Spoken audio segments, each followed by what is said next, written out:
नमस्कार मित्रांनो.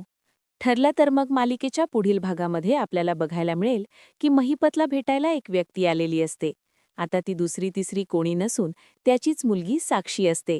महिपत तिला म्हणतो की एक गोष्ट लक्षात ठेव, नाग्यावर विश्वास ठेवू नको आणि त्या प्रियावर तर नाहीच नाही, कारण ते दोन्ही लोक तिचा जीव घ्यायलाही मागे पुढे बघणार नाहीत. इकडे प्रिया म्हणत असते की आई, आमच्या जेवणाचं पार्सल कुठे आहे? या सायलीने ते लपवून ठेवलंय. तुम्हाला असंच वाटतं ना, मी आणि माझ्या नवऱ्याने या घरामध्ये उपाशी राहावं? अश्विनलाही राग येतो आणि तो सायलीला म्हणतो की खरंच वहिनी, तू आमचं जेवणाचं पार्सल लपवून ठेवलंय? तर सायली म्हणते की आपल्या लोकांचं जेवण लपवून ठेवणं एवढी निष्ठुर मी नाहीये. हे असलं काम करणं फक्त तुमच्या बायकोला जमू शकतं.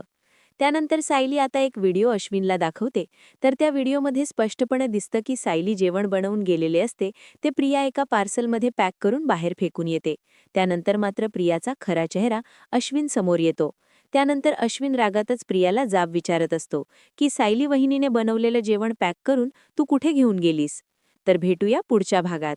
तोपर्यंत तुम्ही आमच्या चॅनलला सबस्क्राईब करायला विसरू नका. धन्यवाद.